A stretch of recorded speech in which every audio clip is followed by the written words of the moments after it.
Audio Content Lab. Welcome to Sounds Like Marketing, the audio content marketing podcast that's here to dial businesses and brands into the importance of sound. I'm your host, Jake Sanders. Today, Paul and I sit down with musical parody master Ryan Anderson and listen to a few of his parodies, talk about his origin story, discuss his creative process in songwriting and video creation, learn about Ryan's thoughts on imposter syndrome, and discover how shipping and sticking with it are critical to success in content marketing. Let's roll. It sounds like marketing. It sounds like marketing. Ryan Anderson is a marketer, composer, musician, and video producer from the UK that believes in the power of musical parody to transmit ideas and feelings to an audience with impact. He's been an English teacher, an insurance technician, a business development executive, and Ryan is an absolute joy to follow on social media. And he's here today to talk about the power of musical parody. Welcome to the show. Thank you very much. And can you just go before me in every room I ever walk into from now on? I think that would just be, that's just the way to do it. I'll have a guitar and you'll have your own band. We can do it. Sounds good. I think we can do that. And well, thanks very much for having me. Oh, thanks for coming, man. Yeah. And being musicians, you don't have to pay us. We're not used to money That's anyway. Okay. Well, as you're going to say, it's like, yeah, because I can't afford to. So it's all right, right? I mean, It's simpatico. It's a great relationship. Exactly. So I wanted to kind of dip into your bio, talk about your kind of journey to your present state. How did you get your start in music, and how did you pivot to marketing musical parodies? I am a drummer originally. That was my first exposure to music. So when I was a kid, I grew up in Zimbabwe, and my neighbor across the way, for those who are not watching, there are wonderful facial expressions like, yeah, it's a real country. Okay. Yeah, I was like, he's making stuff up now. Yeah, it's not an alien planet. Okay, so basically I grew up there, born and grew up there, and had this drummer called Dave, and I used to just hear these beats going on in the afternoon when I'd get back from school. So instead of doing my homework, I would go and stare over the fence and just watch Dave drumming. And one day he beckoned across to me. So I climbed over the fence and went and and that was the beginning really for me and falling in love with music. And my dad would listen to Dire Straits and stuff like that when he was sort of just moody, just sitting in there, putting on the record player and just who knows what he was going through. I had no idea. I was just a kid, right? But he's listening to, Money for Nothing, Chicks for Free, all that sort of stuff. Yeah. And then so that was like I just something musical started stirring up, and then it became like sing. Or could I sing? So jump to my teens, and then it would be a couple of friends and I would do a cappella kind of stuff. Cool. And I don't have a great voice. I have an okay voice. So it's one of those things where I go out of tune every once in a while. Sometimes it's very notable, sometimes not noticeable. And then so.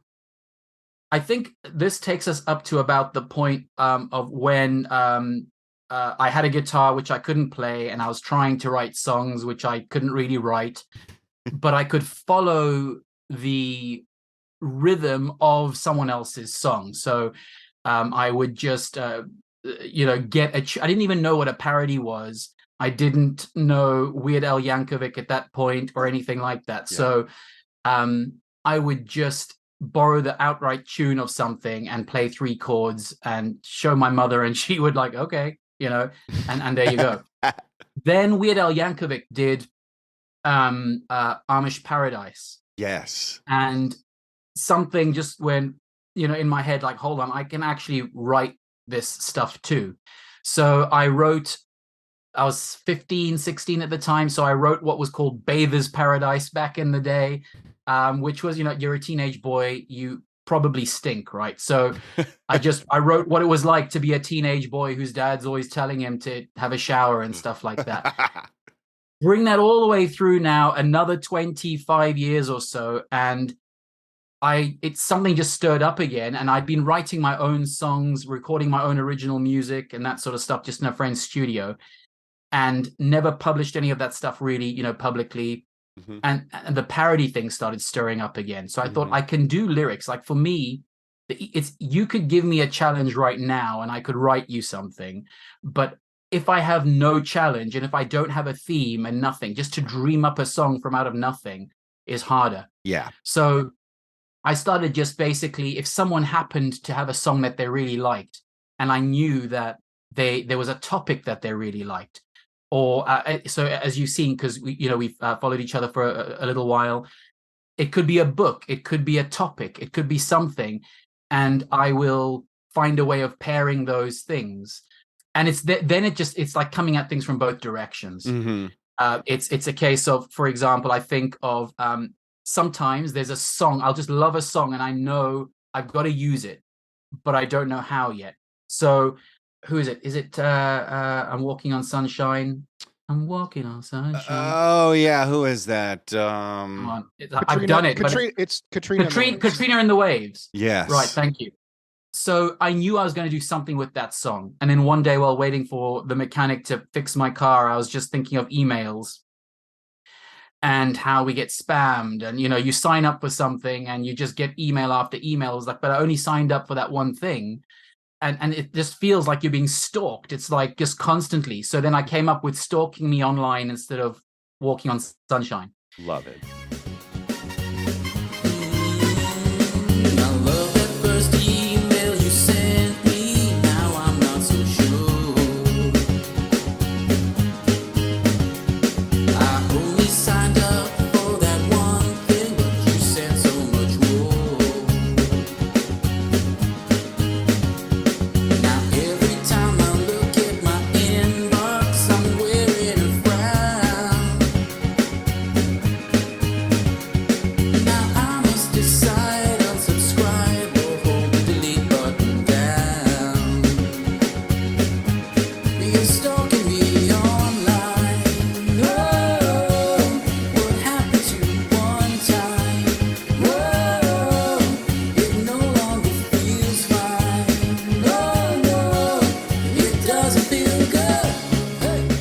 So it's that kind of thing where it's like, okay, I've got that line in my head. Now I've got to build a song all around that. So it's coming at it from different directions. Maybe, there's a song I like. I want something to, it's very popular. I want to do something with it. So the vehicle is ready. Mm-hmm. You know that you're going to get a bunch of listeners because they know the song. Then it's like, but what's the story that people can identify with? And I think that's the thing. We can all identify with signing up for something. And it's like, I just wanted that one thing. Oh, yeah. I was not asking for this long-term relationship. I ticked the box. And yet you're still spamming me. So right. Anyway, so that's a roundabout way of saying that it's been a love of music, a love of storytelling, a love of telling things that we can all identify with, right. Things like that. And I think that's sometimes where comedy comes in as well, because we all know, right? You're like, I've been in that situation. Right.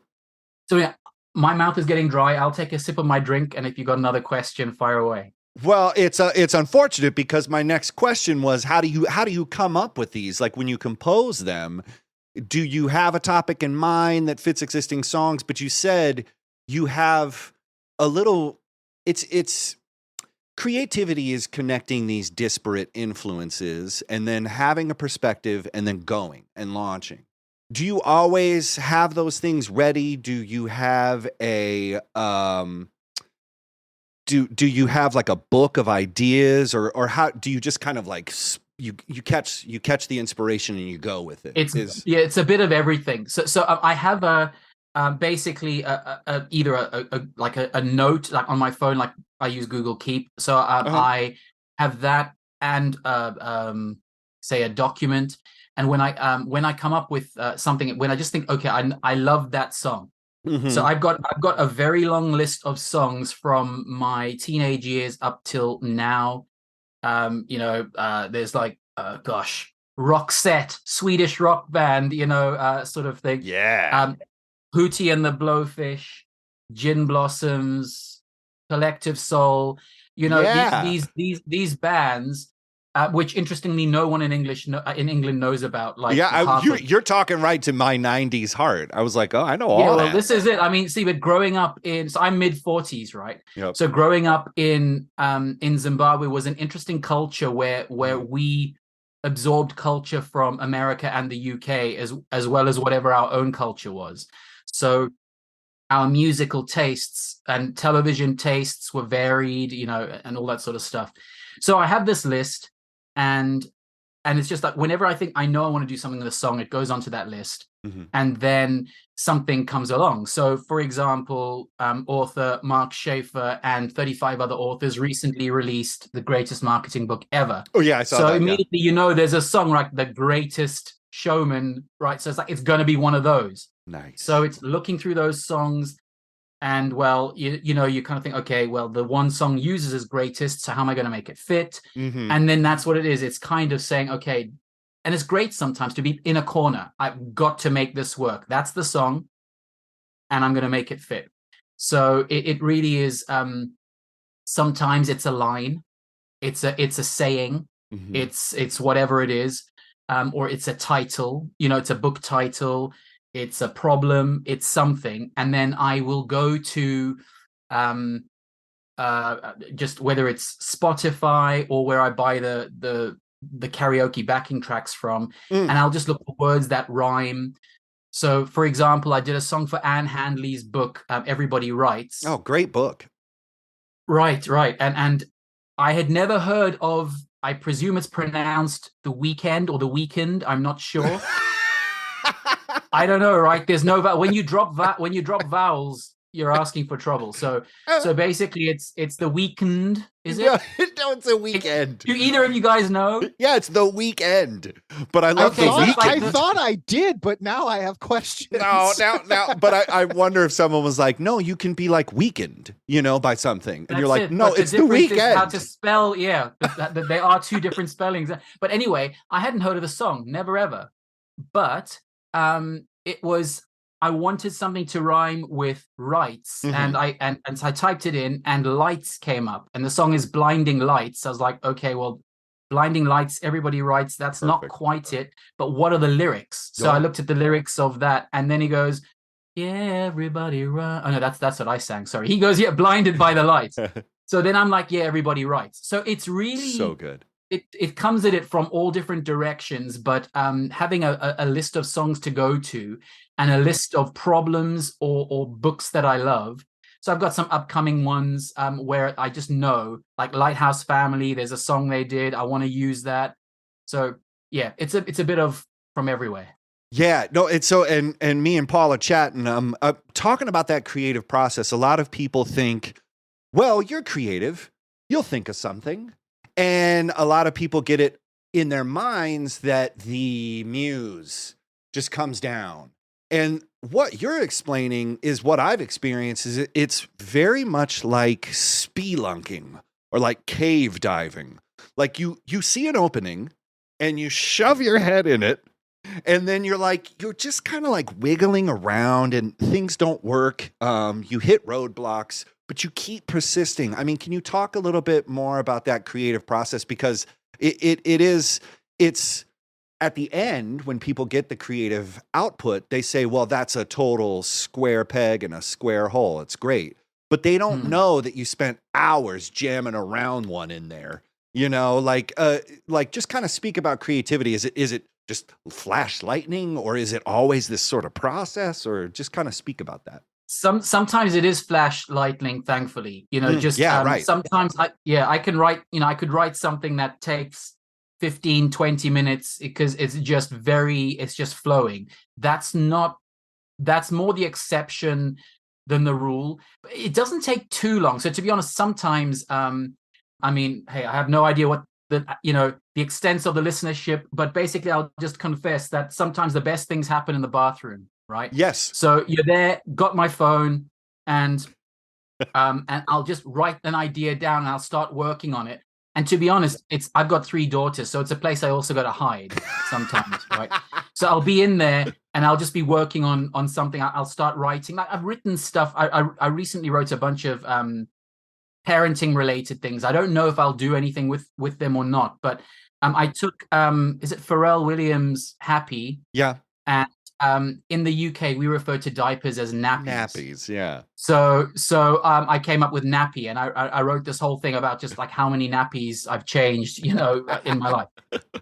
But so the whole thing is that sometimes it's very easy. The story is telling itself. Right. Other times, the hard work for me is like just the rhyming. So I have a rule which I eventually arrived at. It wasn't how it always was, but I try to rhyme as much as possible with the original in like a couple of places in each sentence, in each line, right? So I actually drew up a document of how I did the Greatest Showman one, highlighting so you can sort of see so I did a table, like 2 columns, and you're seeing this is the original, this is mine, and so you can see where I'm rhyming, so that if people know the original, it's going to sound familiar. I've heard parodies where people basically they just borrow the tune, right? Which is probably what I did when I was 12 or 15, trying to do it for the first time, and I didn't know what a parody was. I'm like, I'm stealing the tune and I'm giving it my own lyrics. Whereas this time, no, you want to honor the original in a way, so it's like, this is the greatest show, and I'm like, it's amazing, so at least there's something there that is similar, so that's it for me. The harder work is making sure that it rhymes as much as possible, because I mean sometimes, like, I'm a Barbie girl, there's only so many things that are going to rhyme with that, right? So I went for using a Pink song instead, and I came up with a completely different thing, and the connection was Pink rather than a Barbie girl limited lyrics. So yeah, it is.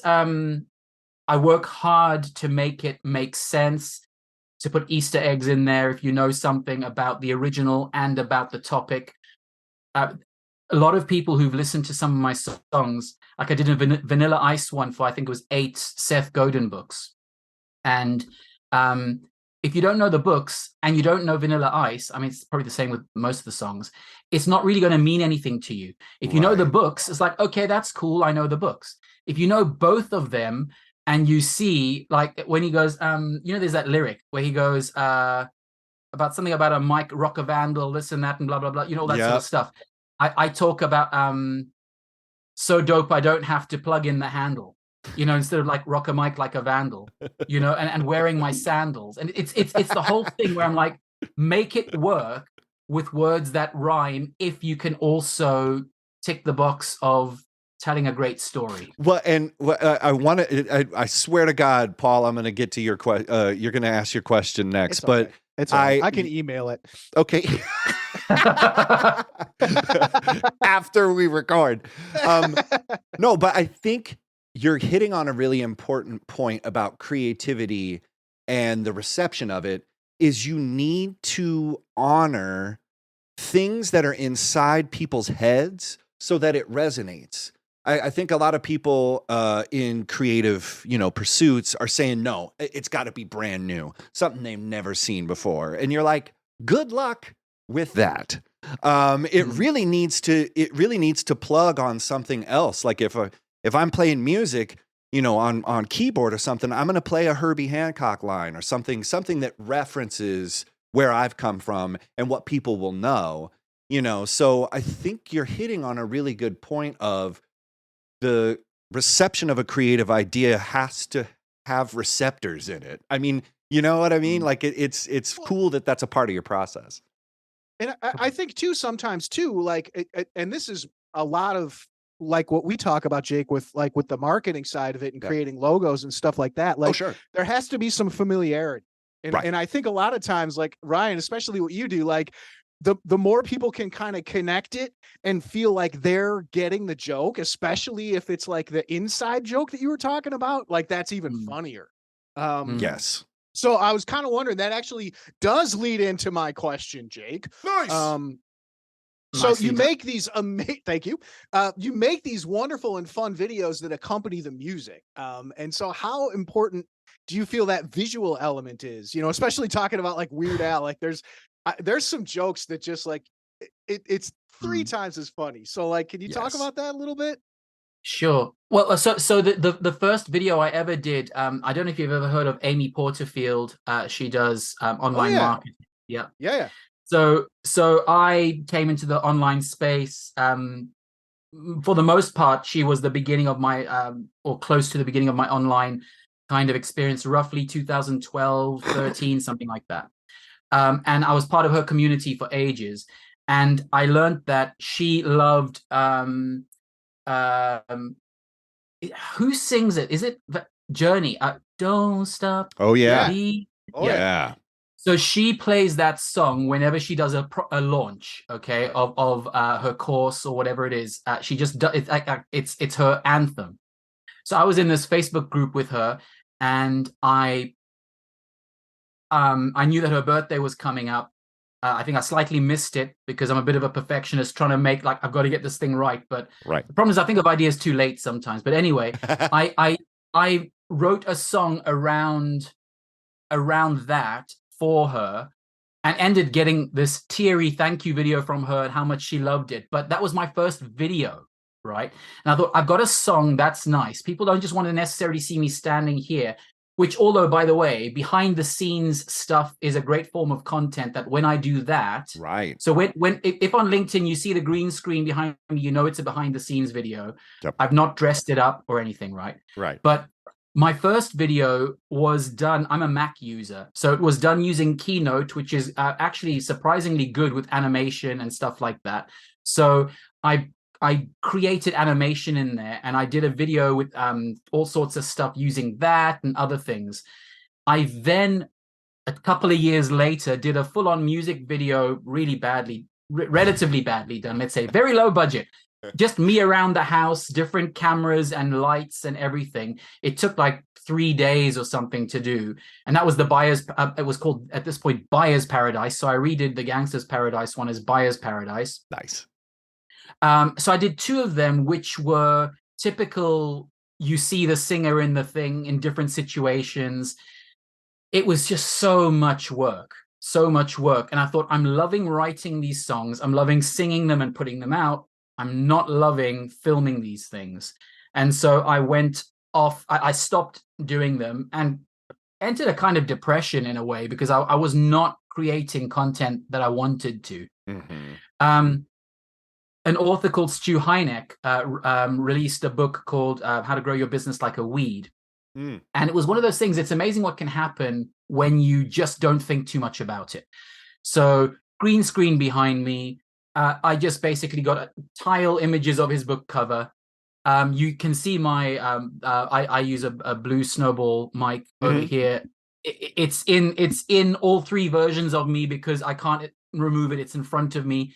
But I basically had 3 me's, and I just sang and I had harmonies and everything. And people loved it. And I thought, okay, this video is basic. There's nothing happening in it but me. How do I start to increase the visuals a bit now to complement the storytelling? So if you jump a few videos forward, you'll then see I basically use full green screen, nothing in front of me. I moved from recording myself visually singing live to lip syncing to what I've recorded. Oh. So now my process is I have a standing desk here, so I can raise it. I stand and record into Logic Pro.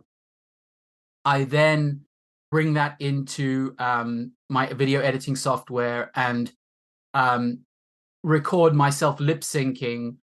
And I cheat by wearing sunglasses so that I can read the lyrics off my screen, because otherwise it's going to take far too long. I learned that the hard way.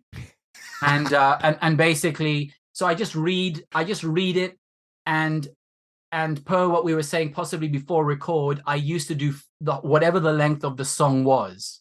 Now I basically run with intro, during which I set it comes on the screen to, what the song is, first verse, chorus, pretty much. And by then you're looking at minute to minute and a half, and that can tell you enough. So and now it's so, as I say, it's me green screen, and it cuts to using GIFs on the screen to accentuate key moments that I'm saying. So visually, audibly, you're getting something. So for anyone who can't actually see what is happening, they can appreciate the lyrics. If you can see it, you get the full meal, of everything. Well, and very long answer. No, it's that was great. It's like a masterclass. I mean, yeah. But it made me think. A lot of musicians just want to do the music. Like, I don't want to play around with that. Like, you just knew you had to have video as a distribution point for audio. Is that right? Or was there always going to be a video component? Or did you kind of like have some stumbling blocks where it's like, well, people aren't downloading this song. Like, should I? Add video? Yeah. I mean, so the first thing with parody music is I've had to be careful and try to research. I don't want to get myself or anyone else into trouble. So the thing with parody music is licensing. Yeah, huge. And so actually, I'm at the point now where I'm hence my recent song, which you will have seen on LinkedIn, that we were talking about a quokka. Yes. So, which for listeners who have no idea what that is, no, it is not a creature from Star Wars, which is what I used to think it was. It's an actual creature from Earth. It is known as the happiest animal on the planet, which is a marsupial from Australia. But basically, I'm now moving more towards jingles and original songs because the licensing is so much easier. Oh yeah. So the arrangement I currently have right now is if I do a parody for anyone, they accept the responsibility of licensing, and a lot of people right now parodies are this kind of gray area, they think, and because of how we're using the song, we're not going to get into trouble because we're not trying to make money from the song. It's not being released on Spotify or anything like that. They might upload it to YouTube, which if you do, you'll get a copyright notice to say you can't earn the money on this. It's going to go to whoever owns the track.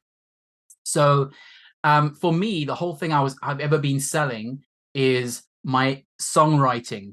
I'm not selling you my singing. If you want that singing, it's great that you like it.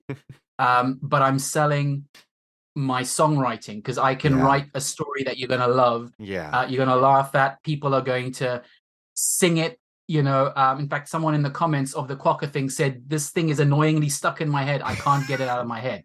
If your problems are a lot and you're feeling like you gotta use an agency, if you don't know what a quokka is but you want to grow your biz, come and see.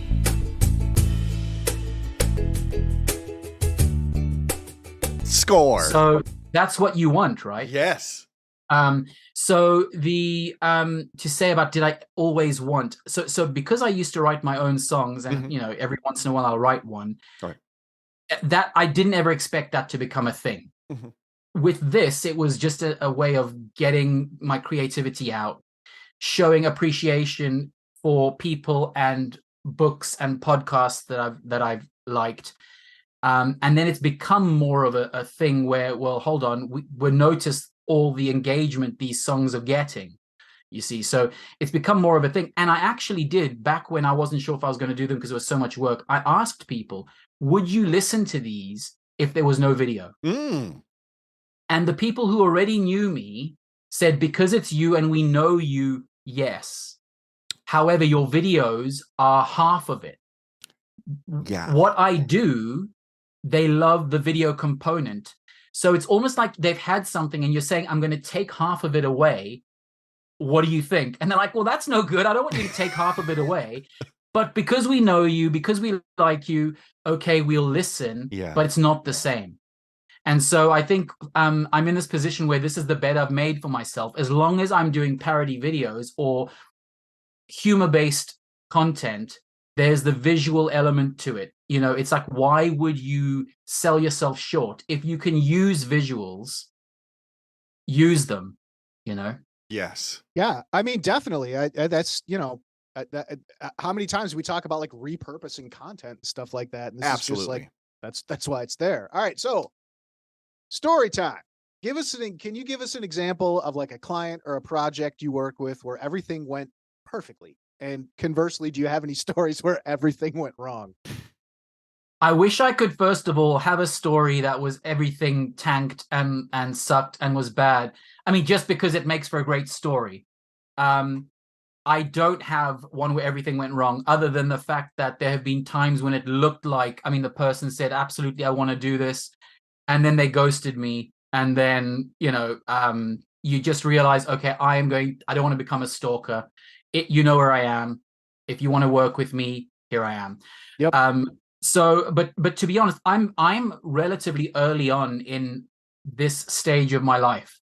I don't have a huge catalog of clients yet. It's early days. It's one of those things where I've come into it as a happy accident. It was doing it for the fun, and then you realize that people actually like what you do and are prepared to give you money for it, and you realize, oh, that's pretty cool. I had a consultation with someone, and it was one of those things where imposter syndrome kicks in. You almost feel like, I mean, that's my fee, but and it's like, no, just shut up. That's your fee. And they pay it. And you're like, oh my goodness. Because the thing is, you do your research, you want to make sure that you're not, I don't just make up the fee like art. It's like, Right. I charge Right. $1.5 million for a conversation. It's Perfect. like, one day, I'm not there yet, right? But what I did was I looked around, and I looked at what different people were charging for an hour of their time. And if someone wants to bounce ideas off me and go away with ideas, I've come up with a rate for now at my early stage, which will go up eventually. But for now, it's cheaper than other people and more expensive than other people. And I'll talk through with someone what they want to do. And at the end of it, they can go away and do it themselves or work with me. So either way, the whole idea is they're going to leave feeling either empowered or with ideas written down, or I will work with them further. I feel like I maybe went off on a slight tangent though with the question. No, not at all. No, it was right? perfect. Yeah, no. Yeah. I think. Well, no. Tell us about something just going right, just going real right. Like, how does it all click? Like, do you just know, or is it when you're done, you just hear like, oh wow, that was great? I have actually cried in a couple of and it's weird, even the moment I say it right now, it's taking me back, and I have this slight wave of emotion. I'm not going to cry, but I have actually, I don't mean like sobbed and wept and fallen to the ground, but I've actually had tears in my eyes and whatever while singing, when I have found like this moment is powerful. There's something about this. I know I have reached the summit of this story, and it is quite something. I mean, I've had it both in actually just on my own in my office here, singing a cover because I want to, right? Mm-hmm. So again, I mentioned Roxette.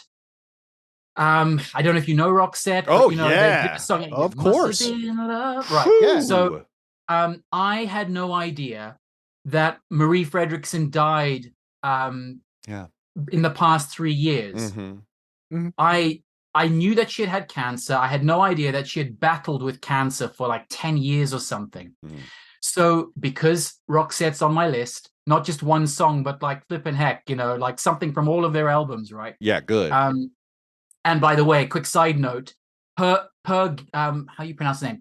Per Gessel. Anyway, the male singer from Roxette has released a new album. It's called Roxette PG because of his initials. That was purposely in the flavor of their older stuff. Check it out. It's so good. Love it. But when I wanted to sing a Roxette song, and I got one of their songs and I sang it, and I actually found myself overwhelmed emotionally, because when I was 12, I came across this band.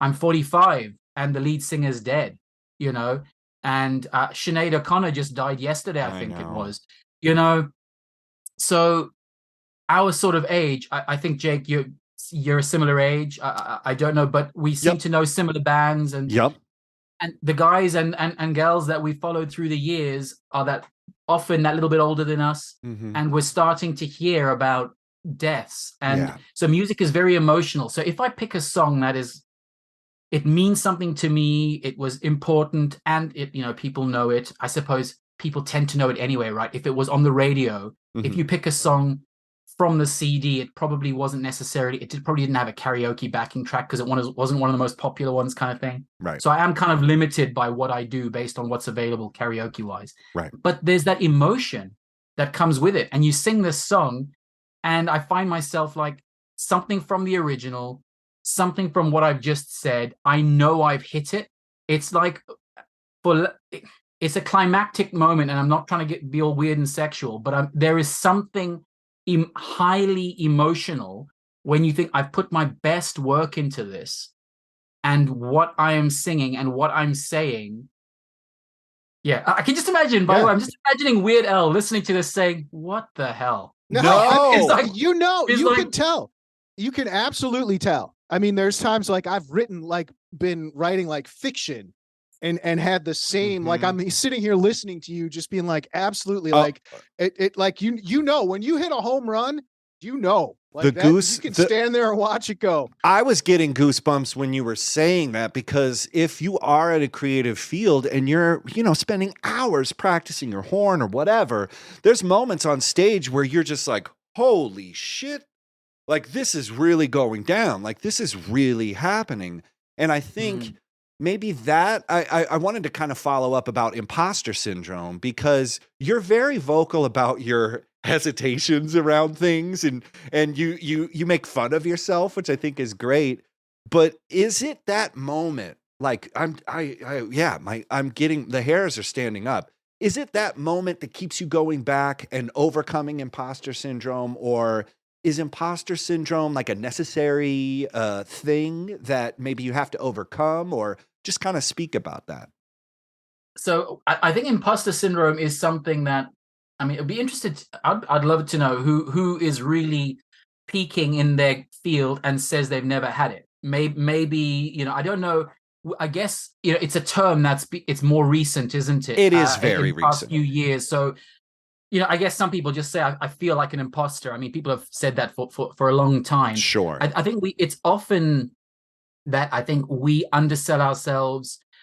We think we're not as good as we actually are. I quite frankly feel that every day of my life, well, almost, in some ways you kind of think, I know I could have done better. Do you think they knew I could have done better? Right. And then they say, oh my goodness, this is, you blew us away. And that sort of thing. You're like, okay, maybe there's something there that I just need to work through, and just know that, what, sometimes your feelings can't be trusted. You feel like, I didn't, gosh, that was no good. It's I'm a perfectionist. And one of the things I struggle with is I know that the stuff I put out is not perfect. But if you saw me make it, you would know that I'm trying to make something that I get is like, listen, it's got to go out. It's got to ship, right? Yeah. At 10 a.m. So either you say, I'm going to do the best I can with what I have, or you say, I'm going to hold back and I'm going to try to get more to do even better. And I've had to kind of say, you know what, I'm never going to do anything if I wait for it to be what I think is truly perfect. And I put out some things where I know, like, wow, that one. So like I did Stan Phelps' Black Goldfish book, and I did I used Rolling Stones Painted Black, and I called it Ain't It Black. And again, an example of what am I going to do to rhyme here, so turn it into a question. And for that song, I'm sure you guys are, I think, accomplished musicians compared with me, right? But if you think of the original song, and I was listening to it, and first of all, I thought Mick Jagger cannot sing in time. This is what I initially thought. Right? I don't understand how he's singing before the beat. And the more I listened to it, I realized, no, I mean, he's clearly doing that on purpose. But I thought, I'm going to sing it the way it feels right to me. Right. So I sang it my own way. But then there comes a part in the song where it's just the riff, right? And he's going, I thought I could do that for like 2 bars, 4 bars, whatever it is. Or I could write a rap. So I wrote this rap to go in the middle of a Rolling Stones song. And to date, it's one of my proudest things. Right. because it stretched me beyond what I was used to. Yeah, I'm not a rapper, certainly not by default. But when I did it, I thought, you know what? Actually, I've had some positive feedback on the rapping. I could have a bit of fun with that. Maybe I could try an original rap. So I think sometimes you just get these, I said it before, happy accident type moments where you try something, you're in a corner, you fill a space, you do something, and something's born out of it. And then it evolves and evolves, and then so you end up with something else. So yeah, back to you. No, it's awesome. And I think you said something that I landed on early, because I don't think I'm a perfectionist. I mean, jazz, come on, guys. It's like the art of making mistakes, and then you make the next mistake and you do it on purpose because you're crazy. But it's a wide berth to get a creative idea through. But then once you start getting onto this, like, oh boy, we can really start getting this dialed in real tight, you really have to focus on shipping. And I think too many creative people are waiting for the moment to be right. Like, oh, it's not perfect. But you know what? Those people don't care. And giving yourself a deadline is also good. Do you find that helps you kind of spur things, or like I just think shipping is critical? I mean, every Monday is the day that I put a song out. But what I did was I gave myself some leeway. Now that I have a bit of a quite a catalog of songs, that I will pick one of the older ones from 6 months or a year ago, and I put them out, and they've had just as much engagement as a new one. So the good thing is, and it's one of the things they say on LinkedIn anyway, right, is use some of your stuff that's old, because as you're growing, like I've grown by, say, 50%, those people have never seen the old stuff. Nope. So firstly, there's that. But yeah, a deadline always helps. Yeah. I do think there is something, again, as a drummer, I remember, so years ago, I was the drummer in a church band, and again, perfectionist, right? So there I was, and there was a song that has such a cool beat. I'll send it to you afterwards, right? But it's simple and cool, right? So I'm going to see if I can kind of like do this for the mic, right? But it basically goes like, so I'm going to, with my mouth, I'm going to try to do all three, like drum, snare, and bass. But it starts with just this before the guitar comes in. So it goes,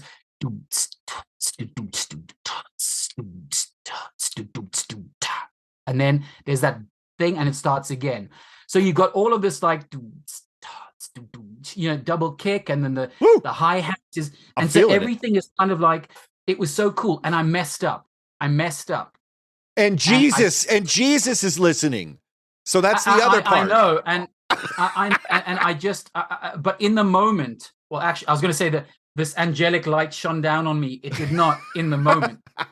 But so what I did was, though, I thought everybody heard me mess up, and everybody thought, oh no, he's the worst drummer, blah, blah, blah. Church sucks. I'm leaving this religion. Which unfortunately has happened for some people. But basically, I just stopped because I was starting the whole thing, right? I just stopped, took a breath. I mean, first of all, I went like, ah!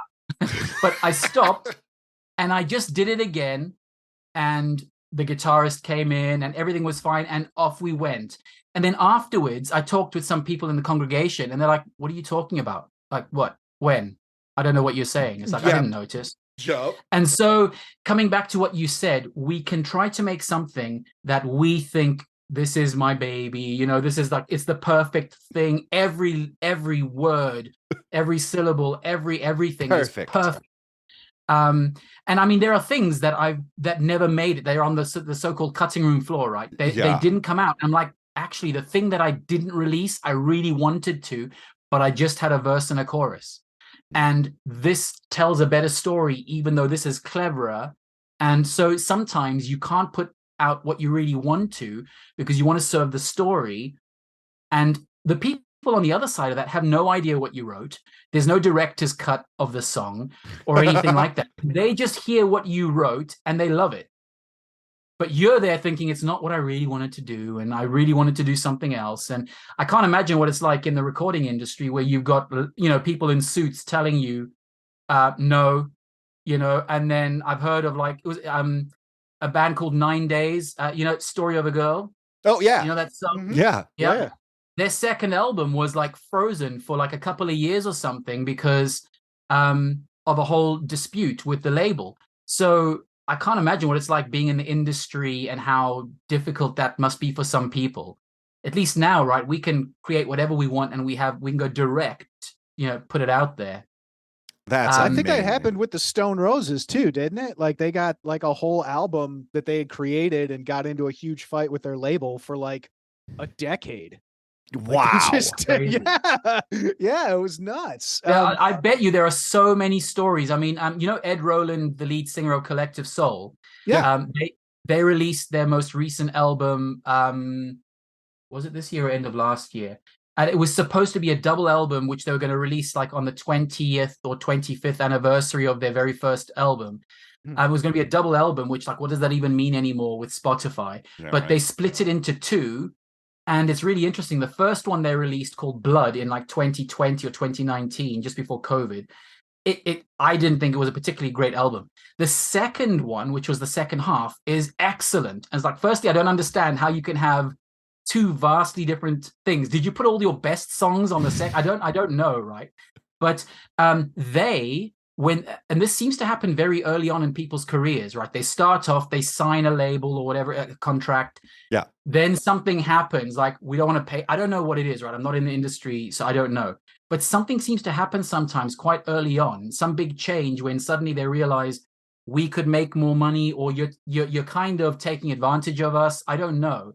But they released their third album, Disciplined Breakdown, and the whole title, Disciplined Breakdown, and the songs, a lot of the songs are about what they went through in court and everything. You wouldn't know it.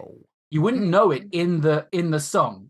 In fact, I remember a friend and I introduced him to them as a band. Again, as Christians, we're listening to this saying, this is really interesting. The lyrics are really interesting. Are these guys Christians? They don't claim to be. I think Ed Roland's dad was a pastor, a preacher, but it just shows you the influences, right? Gospel Huge. And various things. And you, coming back to what we said either in this or just before we hit record about interpretation of lyrics, you can say something like Lifehouse did a song for Smallville, the TV show back in the day that launched them, Right. and it's a worship song, but you wouldn't know it, right? Because you are listening to this thing and you're thinking it's me singing to my beloved, right? But actually it could be the writer singing to God, but because of the lyrics you don't know it. But isn't that one of the most powerful things about music? It is this complete mirror for whoever. You know, somebody made this and they put their heart into it. But you could be listening to a song and thinking about a dog, an old girlfriend, a car, a moment that you had in a high school parking lot, you know, that's gone, you know, that's been raised. I mean, it's so amazing that music has this capacity to completely, like a catcher's mitt, catch whatever you want to put in it. And I don't know if I guess other arts are like this. But music is this really powerful thing because when they're singing about their heartbreak, you're feeling that heartbreak. I mean, that's just like something that's unreal. Like, but Creed, Can You Take Me Higher? Who's he talking to? Same thing with them, I believe. That was also something I would need to double check. But I do think that lyrically, certainly in the 90s, there were some bands where, you know, whether they were Christian or not, or had some degree of faith. I mean, I don't know how else to describe it. Yeah. But there were lyrics that were used that were spiritual lyrics, for lack of a better term. Things like "Take Me Higher," right? You know, or again, Collective Soul did a song, "I'm Coming Home," and there was a gospel choir singing, and very clearly there's this sense of like the afterlife. You know, and stuff like that. But people will bring to it whatever they're going through, as you say. I do think, though, with lyrics, you know, so now bringing this, I guess, back into the context of marketing or storytelling. Yes, yeah. You you very clearly can put brackets around what you're trying to say. I think it takes quite an art. It's quite an art form to write something where you think you will identify with this in your own way. Because if you ask, because the things you just described about an old car and a dog and an ex-girlfriend, well, that's all a country song, right? So you're right. So the listener is going to be like, yes, I had an old car. I prefer cats. Whatever. So he's going to identify with 2/3 of the song. Right. So I think there are things where it's kind of the story is just the story. Mm.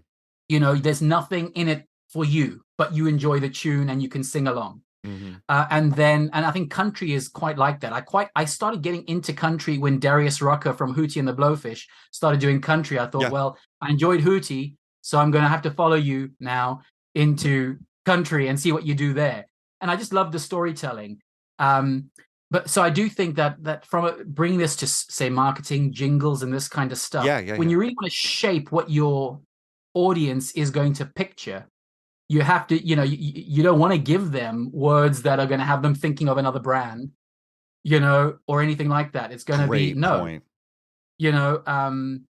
So I think, thinking of the quokka thing, firstly, it's an unknown animal by most of the world and things like that. So when you do something like that, and I was aiming for like a Jack Johnson-esque kind of feel to that song, you're going to tap into, again, people who are, like that summery kind of feel, but you are hedging the song into this tiny thing where it's about marketing. You've got a problem.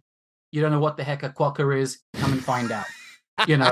So it's very simple. And so I think the power of words really is the thing, right? You can either open it up and say, believe what you want from what I'm saying. It is whatever you want it to be, which is a common thing that singers will say, right? Because they don't want to suddenly be branded as the Christian people. And it's like, oh, suddenly we're going to get asked what we think about all of these hot topics, right? Because they found out we're Christian, or you can just sort of say, you choose what you want to get from the song. This is what it means for me, Well, and I was just thinking of that. What's the song where they name somebody specifically? You're like, it couldn't be about anybody other than that. But we all have a Susanna, or we all have right. those people, that are in our heads. But I can't. Unfortunately, you answered my next question. But you have given us so many things to think about. It is an amazing peek behind the curtain to see how you create these amazing, seriously amazing, very well sculpted. And now I know how much thought and effort and emotion goes into these things. People, please get with Ryan and just get him in your world, because I think it's going to be an expansive thing. But somebody who's creative and empathetic and aware of marketing, they couldn't find anyone better. So if people are interested and they want to find you and connect with you online, how can they do that, Ryan? I'm a LinkedIn man. I got to say, my wife is telling me to get on Instagram, where I'm sure I'll be bombarded with with invitations to threads, won't I? You'd kill basically, it. Yeah. So rather than starting a whole new subject about social media platforms and which are the best ones for what reason, but to answer your question, that's a whole new episode, right? Yes. To answer your question, I'm currently, LinkedIn is where I am, and one of the reasons for that is it's a great place to actually build meaningful connections and relationships. I've got friendships now. Even just, I feel like I know you guys a whole lot better than I did an hour ago. So it's this kind of thing where so that's my platform of choice. And of course, if you're looking to actually have business transactions with people, it's also the place. So some of these other platforms, they suit different scenarios. My website's in a perpetual state of being rejigged, as I thought I'm going to go this direction with music. No, I'm going to go that direction. So LinkedIn's the safe place to find me, and whatever my life looks like at that point, it's going to be the updated version. But music is not going away, and writing for people, as long as people will pay me to do it, I'll keep doing it. time for a sound quiz. Okay, now, Paul, let's put him under the grill. All right. So we have we have 2 questions, and then I'm gonna play you 3 sounds. But let's. I'm gonna fail. First. I'm just gonna tell you right now. I'm gonna fail. Nobody fails. Don't worry about it. It's just a good time. Trust me. I'm gonna be the first. All right, let's do this. Okay. So, what is your favorite sound in the world?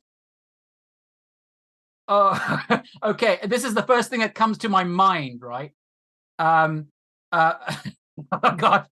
Okay, I was gonna say the coffee machine in the morning. Ooh, right? yeah, buddy. Machine in the morning. Oh yeah. But that said, as a dad, I've got to tell you that my children's laughter. So I'm torn between those two. Oh, great. Sorry, but I did answers. say coffee first. So sorry, daughters. It's okay. They get it.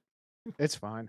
I got kids, and I said my favorite sound was like my amp warming up, and then Jake said his kids laughing, and I felt terrible. Wow, but the go. truth is, if I went to a portrait studio and they said, bring something that you love to take a picture with, it would be a big cup of coffee. Yeah. Okay. There you go. You sure you want All your right, so- kids? No, okay. Yeah. Nah. Not until this gets down. All right. What is your least favorite sound? Oh, a politician speaking. Nice. Sorry, Vote. I can give another one. Oh, Vote. don't apologize for that at all. Is that all right? Yeah. No, okay. that's perfect. Okay. Now I have to share my screen, and I want to share this because this is the only way this works. This one. I'm excited. okay. I don't know the sounds either, Ryan. So this will be Yeah. fun. I have fun. This is a fun thing to do. All right. Here we go. Sound 1.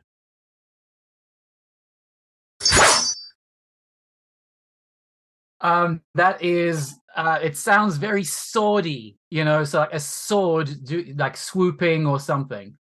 Yes. Correct. See, you're good Okay. at this. All right. Next one.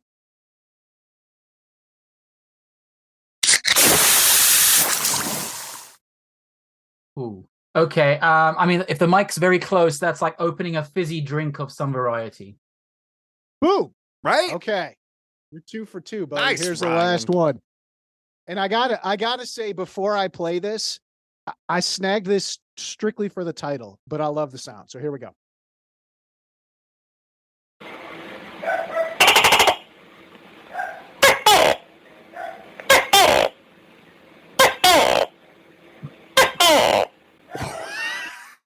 What? Okay. Well, this is really interesting because several things happened. So at first, it sounded like some kind of gunfire and a dog in the background, right? Then, because of the rhythm of it, I'm wondering if someone is like rocking on like one of those porch swings with a background dog barking or something. What is it? I had no idea, and I just threw this on there because I thought it'd be hilarious. It's called, I swear to God, this is the name of it, chameleon sound. Oh, come on. I don't know if chameleons even make sounds. That's I think what Ryan said makes a lot more sense. So even I though think it's what wrong. I think what I said, yeah. I think Ryan is right, and the I am right. description- I think basically someone on a porch swing with a machine gun, an annoying dog, and a chameleon watching. I'm suggesting an edit as soon as we're done. Yeah.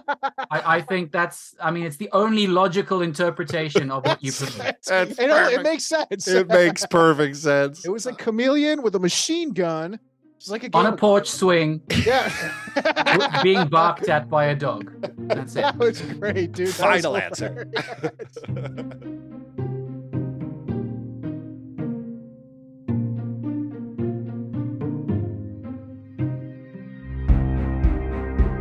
Sounds Like Marketing is a production of Audio Content Lab. Be sure to subscribe, rate, and review us wherever you find your podcasts, and follow Audio Content Lab for the latest in sound marketing advice. Until next time.